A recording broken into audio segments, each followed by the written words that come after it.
All right, sports fans, how's everybody out there doing? William Martin coming at you one more time here on YouTube with another edition of the 300 Pounds of Sports Knowledge podcast. And on this edition of the 300 Pounds of Sports Knowledge podcast, it's more of a collaboration with the Small Market podcast as well, as we're going to be talking about a very interesting subject on this edition. So, of course, with that said, Andy and AJ, how are you gentlemen doing on this one? Always doing great. Always good to see you, William. Yep, good to see you, William. Listen, we're about, what do you say, about a month into the MLB season.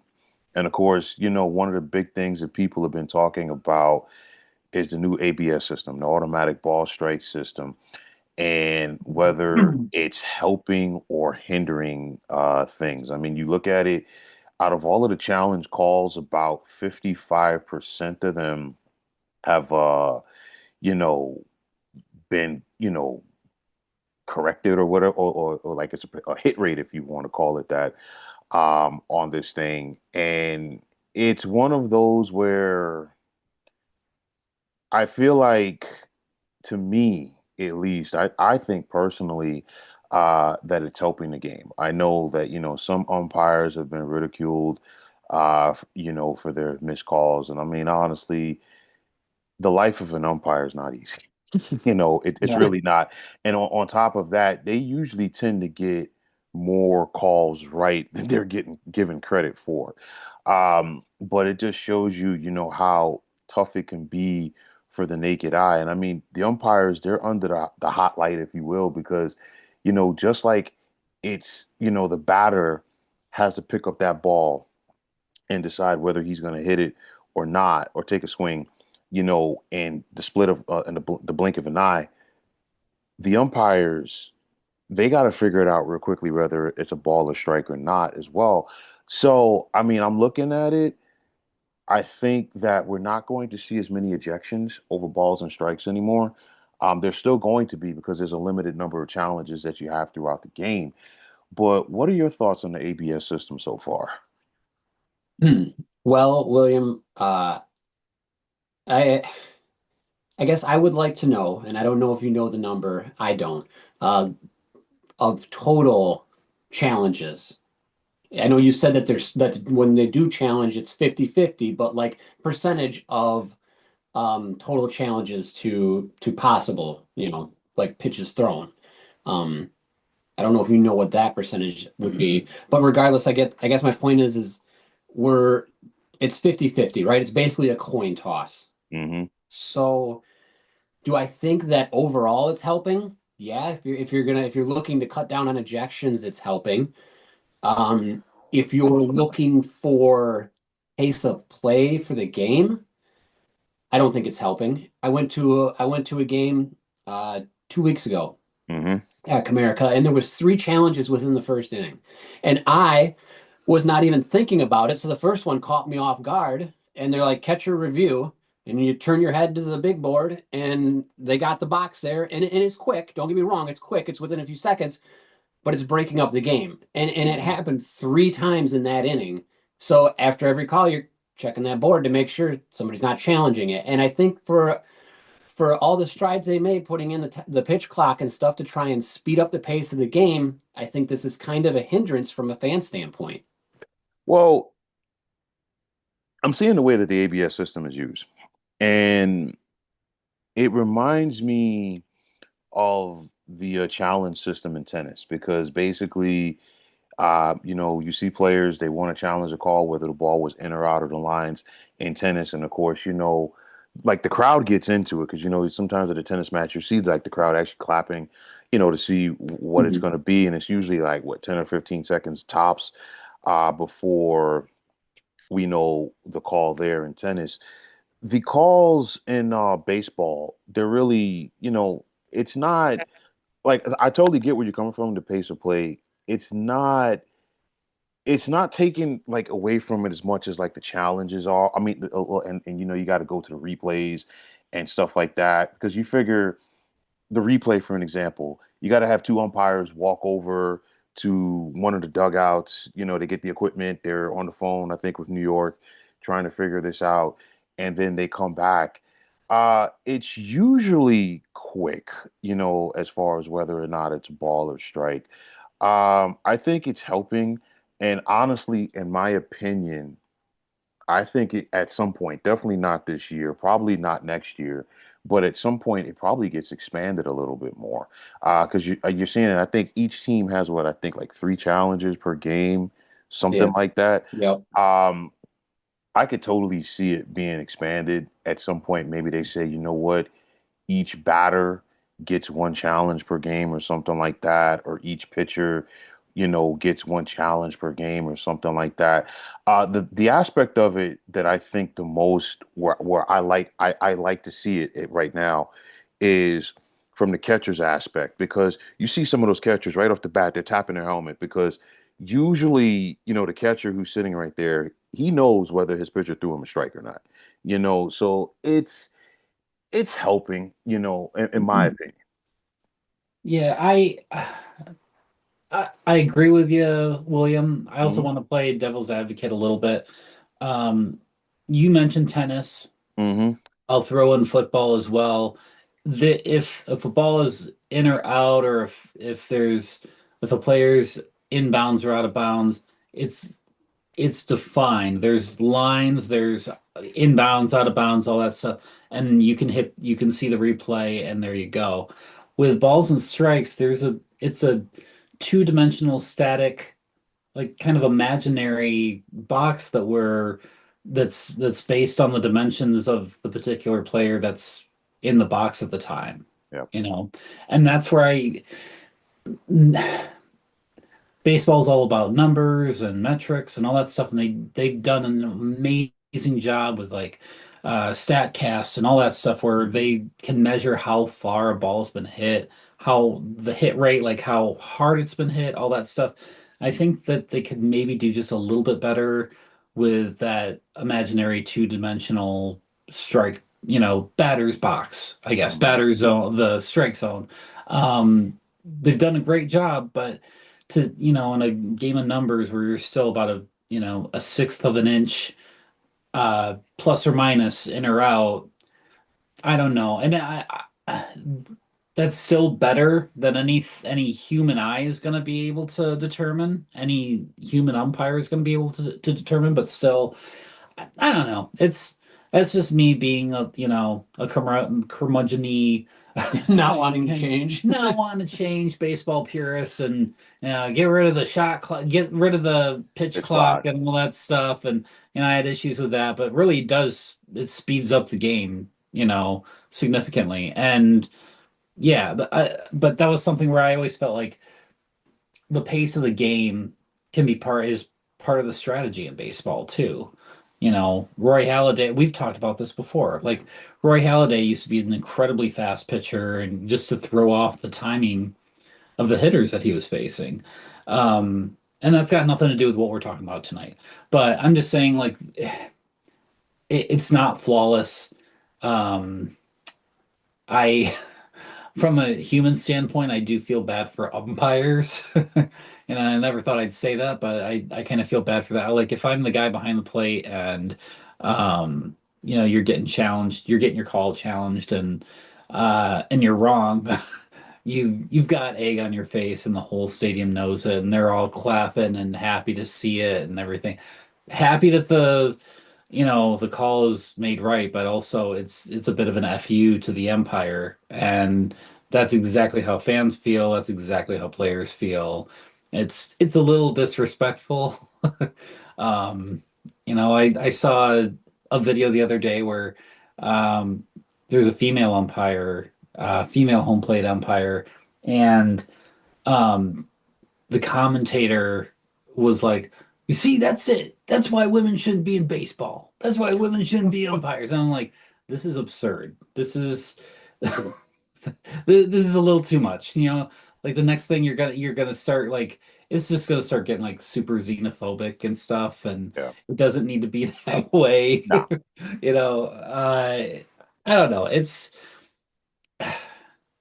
eventually they're probably just going to take away umpires and line judges altogether and just make it, a robot is calling all of our all of our exhibitions, you know?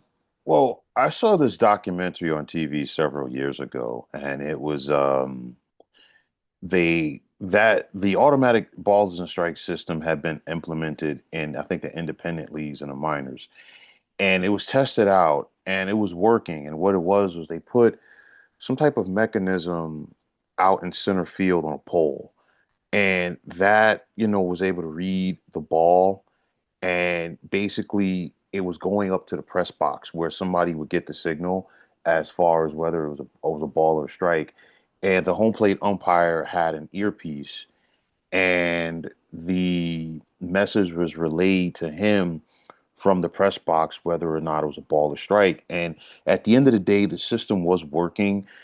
There was still going to be, and there still is always going to be a need, I think, to have a home plate umpire. I think like this. The game is evolving and the game is expanding. I think more than ever, there's a need to get the calls correct as much as possible all across sports. Mhm. And the reason is that I got two words: sports betting. Yeah, Yeah. you bring up a good point there, William. I hadn't even really thought about that, but yeah, that's exactly right. Why? Yep. Money again. I mean, this is you and I talked about this on the phone the other day. Like Hmm. it's all the sports betting is so ingratiated Yeah. in our landscapes of all the sports, you know? And just a quick plug, this portion of the podcast is brought to you by FanDuel and DraftKings. No, Of that's not. course it is. Yeah. Yeah, of course. That And that would have been awesome. BetMGM and all that, right? Yeah. Yeah, send him his dividend check. Yeah. Yeah. Yeah, but it's just like, I mean, you think about it, and it's just like, you have some gamblers, they put money down on everything and say, like, okay, Yeah. you know, uh, Shohei's going to have 10 strikeouts tonight. And of course, if he has nine and then the umpire calls a walk when it should have been a strike, there's going to be somebody out there, these people messed up my parlay and all this other, Yeah, it's so, rigged. It's all yeah, right. So I think because of the sports betting, I think it's brought like a new element into things. And honestly, like I'm with you. It's like umpiring is a tough job. And I mean, there's always going to be some umps that are loved and some umps who are not liked. And I think about CB Buckner right now. He's not a popular umpire, with a lot of fans, as is Laz Diaz. And then, of course, Angel Hernandez just yeah, retired. And of right. course, he was like notoriously, uh, not liked. And then I think on the other side of somebody like a Jim Joyce, who even when Jim Joyce, messed up that call for Armando Galarraga's perfect game, he listen, he was one of the guys, he was front and center, and he was like, you know what, I feel so bad for that kid Yeah, because, I took something away from him. And, he was for years, I think he was like the most respected and most liked MLB umpire by the players. It's tough. And I think, one thing I will say about the automatic ball strike system from a negativity aspect, I think it's taking away some of the adjustment aspect because that's part of what has made baseball baseball is that most umpires don't call a game the same. And players and pitchers alike sometimes have had to adjust on the fly where an ump is calling balls and strikes, even though they know it's not a ball or strike or vice versa. So I think that aspect is going to leave the game. But I also think it's going to cut down on player ejections because I feel like the challenge system has cut down on ejections. I mean, we're still seeing, managers getting tossed, not as much. It's not, we're not having any more Billy Martin, Lou Piniella, Bobby Cox type situations out there. right. You're still going to see some players get run, but it's not as much. And I think, the challenge system has helped that. The ball strike system has helped that. And I think because of that, um, I think they're going to expand it. And like I said, the fact that, all of these professional leagues have, introduced sports betting into the room, um, I think there's going to be more expansion to this. It's not going to come this time around. I think maybe through the next CBA, maybe through the next agreement with the umpires union as well. We're going to see more of it. Yeah, I guess I was thinking the same thing that you were talking about in the minor leagues there, where they're basically they're calling it all, they're just relaying it to the ump. I figured that was probably going to be the end game for Hmm. MLB is you're going to get to a point where the umpire is behind there because you need somebody to call the play at the plate and stuff like that. Hmm. Uh, but he's going to be getting everything relayed to him, and he's got to do is make the hand motion Yeah. for the general public to see. You know, it's already going to be programmed in. But I think you do bring up a really good point. I didn't really take that into consideration, the sports betting aspect, and you're gonna have to do that in all sports where you're gonna have to take that area of gray Right. out of the game, whatever game that might be, and make it as black and white as you can possibly make it to eliminate the speculation of people gaming the system. Yeah. So The Jim Joyce thing is something I think about. I was gonna say something I think about daily, before I go to no, bed at night, right? Yeah, exactly. No, I mean, but I'm happy that you brought it up, and but it's because I always I fear bringing that kind of stuff up and like, oh, you're a homer. You only care about it because you live in Michigan or whatever. Hmm. But I mean, my thoughts are, and this is one of my many gripes with baseball, is that like, are we gonna live in a purist society, or are we gonna live in this like it's gonna be this new age? Well, money grab and bet MGM and FanDuel and all that, and speed up the game because we want to make fans happy and all that. If that's what we're gonna do, then maybe we got to go back in time and overturn some calls. You know, maybe there's some things that we need to go back and some wrongs that need to be righted, and Right. that one comes to mind. Number one is the Armando Galarraga game. It's it doesn't I don't think it takes anything away from Jim Joyce, but it gives that person it gives Galarraga a perfect game. Yeah. I mean, I've never ever heard a clear, like, concise argument for why it shouldn't be, Hmm. other than just like some bizarre baseball purist saying, well, that's how it was called on the field. And That's I how it goes, you and I know? and I think that call was kind of like what really led to them pushing more for the replay system. Yeah. Things like it was that, and then there was a game. I don't know if you guys remember. It was like probably I'll probably say like maybe like about 10 years ago. And the Dodgers were playing the Rockies out at Coors Field. And I forgot who it was for the Dodgers.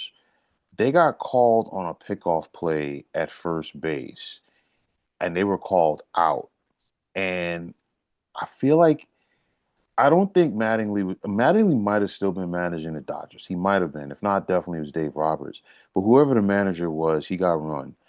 And the thing was, they showed it on TV. The first baseman for Colorado, it might have actually still been Todd Helton, okay, who was the first baseman. yeah, So that, yeah, all right. But nonetheless, his foot was 3 feet off the bag. It was measured digitally. And it was just the fact that the umpire had such a bad angle on the play. And of course, the manager, whomever it was, he came out to protect his player. And of course, he got run, which he had to. yeah. But it was just one of those things where it was like, I think like those are some of those calls were kind of just like nudged it. Cause I think like, all right, if you're going to call strike three, if you're going to call ball four, and it's like it's slightly off the plate, people will be upset, but they'll give you the benefit of the doubt if it's a close call. But if Right. but if we're like sounding like Bob Uecker watching Ricky Vaughn pitch in Major League saying just a bit outside, and then you're calling Yeah. it a strike, or like like when Leslie Nielsen was the ump in the Naked Gun, it's gonna people are gonna get annoyed, man. So that, like I so Yeah. so I think it's working. I think it's an adjustment period, and I think what the players are gonna have to figure out is they have to use those challenges sparingly because I think it's like three challenges for the entire team. And it's like, to your point, you don't want to waste them all in the first inning. I think you said you went to a game like a week or so Yeah. ago, and Yep. like, it was like three calls in the first inning. So I'm like, what happens in the seventh or eighth inning in a critical point in the game? And like, okay, you're out of challenges and now you're stuck. Yeah. Bases loaded, two outs, and you're trying to get that third strike, and you could have overturned that possibly, but you don't Right, have that. You right, got yourself out of the inning. right. William, just in Googling like that last incident you were talking about, this came up, which is not the same incident that you were talking about, but this this is probably just as timely. In a 2025 World Series Game 3 incident, a controversial pickoff saw Blue Jays runner Bo Bichette out after out at first after a misunderstood strike call. Pitcher Tyler Glasnow threw to first while the umpire called a 3-1 pitch strike two, confusing the runner, which proved critical in an 18 inning loss for Toronto. That whole World Series was close as hell. Like Yeah, every single, you know, um, yeah. What happens in that instance? That's where, challenges probably would have helped. yeah, Um, Yep. yeah. Just sorry, I was just trying to speak to your point there a little bit, but yeah, you're right. Like we could go back and there's all kinds of games and calls and incidences that could be called back or overturned and yeah, well, I to me it's like it's a all or none, and baseball tends to lean towards whatever works for themselves at the right, time. right. And we kind of complained to each other the other day about the good and the bad of commissioners. And it's just the baseball commissioner, no matter who it is, Manfred, anyone, that it always tends to be they tend to be the biggest wafflers in all of sports, Yeah. Whatever's working on that day for them, whatever seems to be the easiest, most convenient thing to go with. Yeah, that's what we'll go with. And every baseball commissioner for as long as I've known, Louis Kuhn, like Bud Selig, they've all been that way. And it's devastating to the game, I feel. Yeah, because it's like, I mean, you figure they're doing, first and foremost, they're doing the bidding of the team owners Yeah. or their Mhm. bosses. And, their main jobs are to keep bringing in as much money as possible, as much revenue. And then you take the pressure off the owners. You're basically the whipping boy for the fans and the media and all of that stuff. It's kind of like it's, par for the course with the job. And of course, Manfred's trying to keep up with the time, so to speak, and the pace of play, for an example. I mean, once upon a time, you didn't need the pace of play because there really weren't any pitching changes, in the game. Maybe one. Right. Now, Yeah. you got a guy who you might have a bullpen game, and he literally gets the first out of the game, and then they're going to somebody else, and it's just like, okay, now we've had to change things with the pitch clock and the shifts and all of this other stuff. And Yeah. yeah, Hmm. and a lot of that could be factored into analytics, whole nother conversation for another day. And I think the ABS system is no different, where they're just trying to like, adjust to the times. And you figure, I think out of all of the leagues, the big sports leagues, I think the MLB was kind of like the last to the party as far as the replay system went to begin with. I think, football was ahead of the curve and then they took it away. And I always remember that controversial call between the Jets and Seahawks back in '98. And then next thing you know, like, okay, replay was here to stay in the NFL. And it's always usually with these things, it's not until somebody gets screwed out of a game, whatever sport that it is, then Hmm. all of a sudden, we've got to change things. And I'll tell you like this: can you imagine? You mentioned the World Series last fall, one of the best World Series I've ever seen, hands down. Yeah, oh yeah. Yep. Back and forth throughout. Can you imagine if the home plate umpire had gotten that call wrong? when Toronto looked like they were going to score the winning run when they had the bases loaded, and the Blue Jays won the World Series, and then it was proven that the call was wrong and there was no replay system. Yeah, Can you Yeah. imagine the backlash that we'd be talking about right now? no, you're right. You'd probably have the replay system then. Yeah, Like that might be the one that pushes it if it wasn't there, you know. yeah, for sure. No, I understand that, and I tend to go back and forth with it too. It's just Hmm. I feel like the next step is then going to be because we've seen it in other sports, you know, where really they like to vacate wins, you know, particularly in like college football or Hmm. college sports.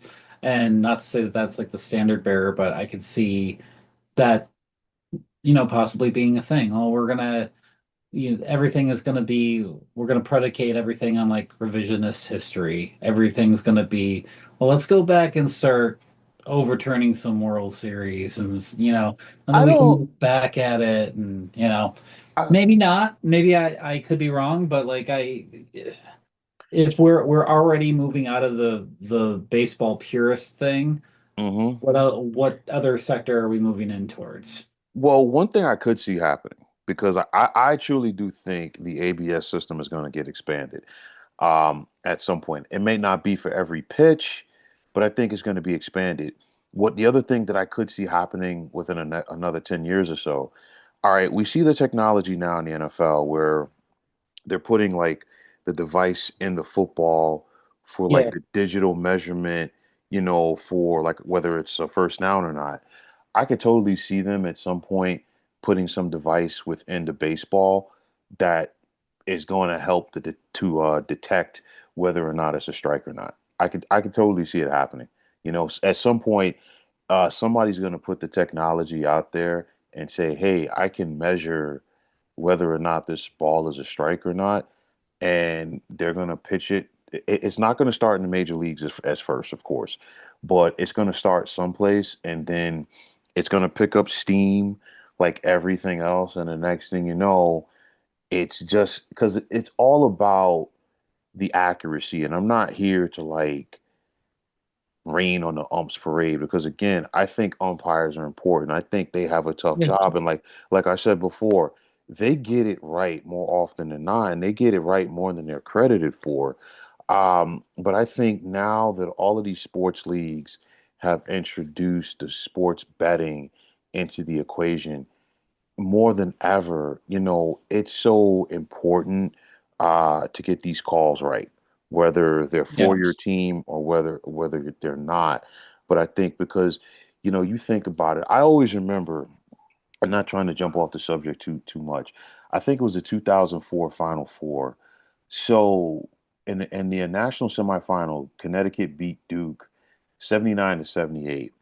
And like it would have been a 4 point loss for Duke had Chris Duhon not thrown up a three-quarter shot as time expired.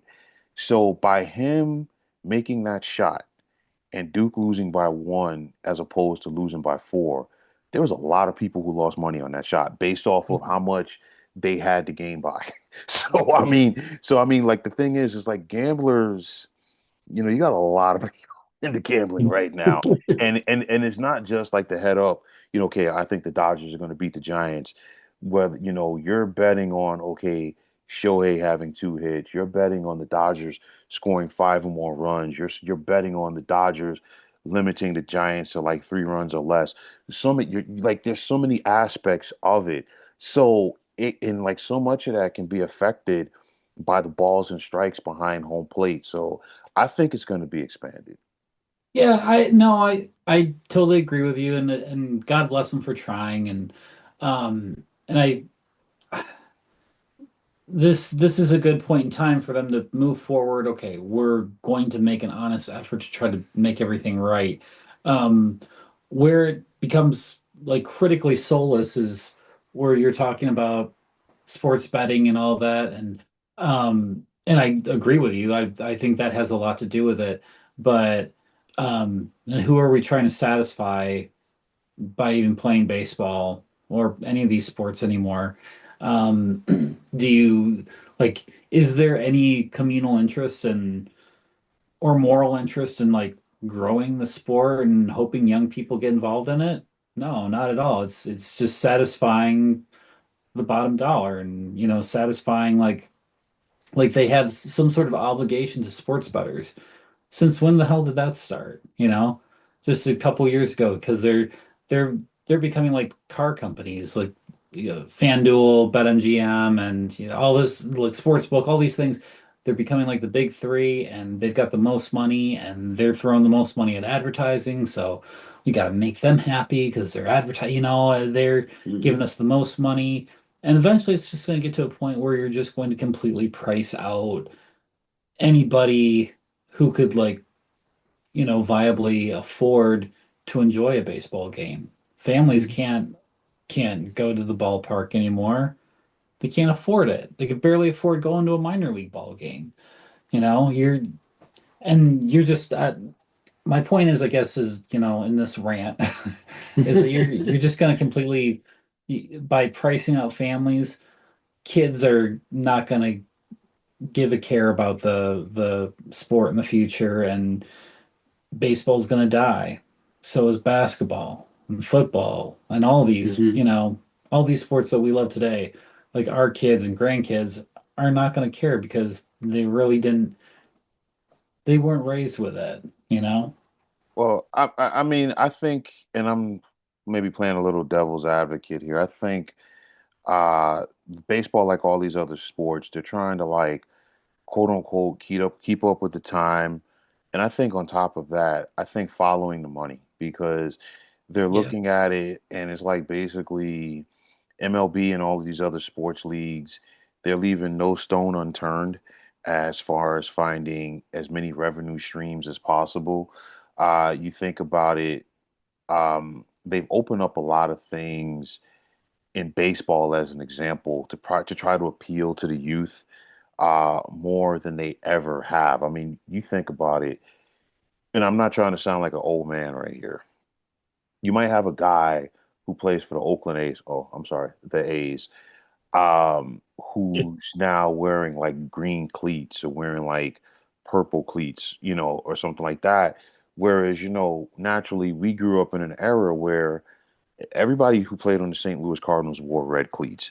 Everybody who played for the New York Yankees wore black cleats, and it's the same thing with like them having teams having like five or six different options for uniforms now, as opposed to like, okay, Yeah. back in the day, you just had a home jersey and a road jersey. It's all about, getting as much revenue as possible for merchandise. And then, now it's the same thing with the sports betting because it's like they're just driving in so much money. I think like across sports, some of these arenas and stadiums, you can place prop bets at the stadium now. Am I wrong? No, you're not wrong. Yeah. Yeah. And yeah, and it's like they're just trying to do as much as possible. And I think, listen, that that's what it is. And I'm not here to say it's right. I mean, they're just looking at it more than ever as a business. And I think, the room for the professional sports owners has changed because every time you turn around, it's like it's a group, a business group, a corporate group who's buying these teams, and they're coming in there with this mindset. It's not like the mom and pop situation, where this team or this family, owns a franchise. It's not like we're not going to see too many more of like the Roonies, in the NFL with the Right. Yeah. Steelers. Or the Fords in Right, Detroit. right. You know what I'm saying? It's like every time you turn around, oh, it's a hedge fund guy. Oh, it's a venture capitalist or somebody like that. And they're just like, you know what? They're following the money. And of course, these people, they're bringing in people that really some of them could give a lick about sports. They're just like business people and like they went to Harvard Business School or like the Wharton Business School, this, that, and the third. And like they're like, hey, we need to do this, this, and that to drive up sales and like Major League Baseball is no different. They're just trying to like Yeah. just get as much money as possible from as many different avenues. Hence all of these different streaming platforms for Yeah, sports, Right. Yeah. yeah. and that's that's what it is. And I know we probably like jumped off of it a little bit, but yeah, and I mean, if you're a baseball purist, it's like, if you moved on 40 or 50 years ago and you come back to life now, and like you're a baseball purist, you're probably looking around and saying, "Hey, what happened to the game I love?" Extra innings, we start with a guy on base, Yeah. Right. That one I can't get over. Yeah, yeah. I can't. yeah. Sorry. Go ahead, William. Sorry. No, no, no, no, no, you're good, man. You're good, man. Um, oh no, I wasn't gonna continue. I was gonna let you continue. I Oh, wasn't gonna rant. I caught oh, myself before I got into that oh, because I well, was well, gonna. no, what I was gonna say was, getting back to that, I actually have gone to a couple of games in my life where the games went 14 innings, and I stayed for the entirety of the game. It was like the game started at 7, probably finished at like 12:31 in the morning. I enjoyed every single bit of it. I was going to a 14 inning game was amazing because I'm like, hey, you know what? A, I got my money's worth. Yeah.